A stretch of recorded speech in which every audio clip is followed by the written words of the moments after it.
Right now, I'm about to go to family court. Mom refiled, try and get more money, so I'm trying to, explain that I'm already broke. At this point, my income is down to around 45 grand. So I'm not quite at the poverty level yet, but it's still putting me at risk.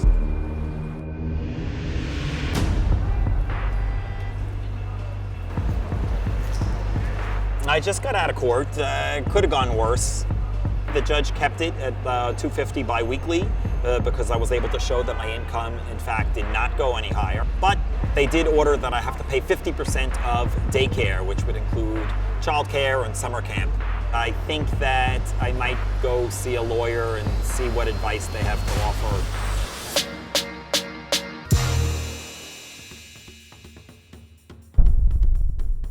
That's crazy. You can't dip in and out of the child's life. There's not a court that's going to say that that's in the child's best interest. Well, I have relationships with the children. I understand. I'm a presence in their life. I get it. Mm-hmm. But I don't know that a court would consider that presence or an increased presence to be in the child's best interest. They ordered me to pay for daycare expenses, which includes the summer camp, and I cannot afford to pay 50% of the summer camp. I understand. So what And I was that's trying to your propose, problem. yes, but what I was going to propose is instead of sending the kid to summer camp, I'll watch the kid for the summer, and then there won't be any summer camp expenses. I get it, but this is... You don't think I could even win custody over the summertime?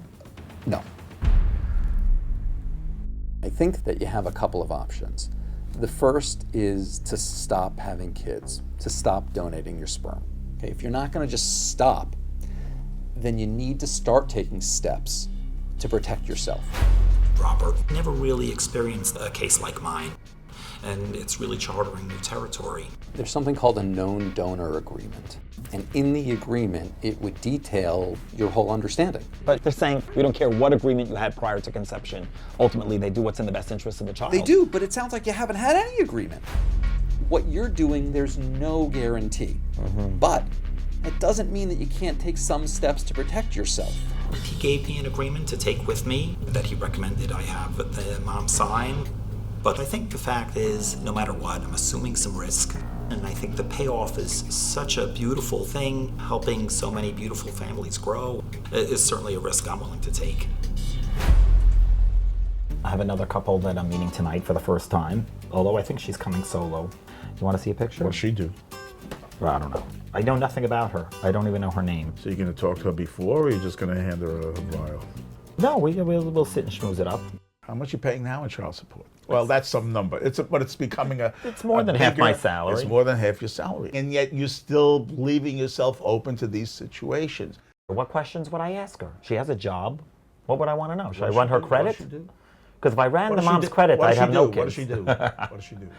What does she do? I don't know. This woman, you've seen barely seen a picture of her. She hides herself from Facebook from you. You need to have some form of coverage in terms of they're saying, I'm not going to hold you responsible for anything.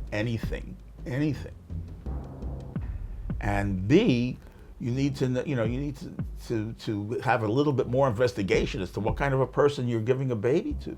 I think you can serve better by having other people active and promoting the helping of people having children. You know, you were telling me this 10 years ago, right? Or 5 years ago, you told me to stop. But then I would have missed out on all these cuties, right? You're trying to tell me they don't bring me joy because I already have 20 others? Yeah, and they're really great kids. But you know something? Right. These mothers might have found other people to do this for them. You can't say for me with 100% certainty, none of these mothers of these children would have no children now if it weren't for you. You don't know that. And how many of these kids' mothers are coming after you? None of them, because you've been lucky. But yet there's no guarantees. There are no guarantees. My name is Nicole, I'm 43, and I've been trying to conceive with Ari for a while now. And this is my fertility drawer. I have my ovulation tests, which I use in the morning and at night. I conceived with Ari, actually it was 2 years ago from this time. It was May of 2016. This is my, I guess you would say a memorial box from Ari's and my baby. The morning that I had to have the sonogram, They just shut off the monitor. It was horrible.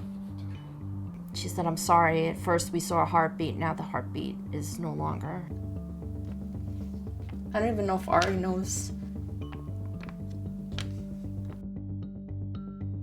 how much I hurt. It's just, it kills me. It really kills me inside. I love that baby. Even though I never got to hold it, I loved it. So that's why it's so hard now every month that I don't get pregnant. I mean, it happened before. This is proof it happened. So I'm just, you know, I can't afford IVF. Ari, he hasn't given up on me, and I want to continue to try.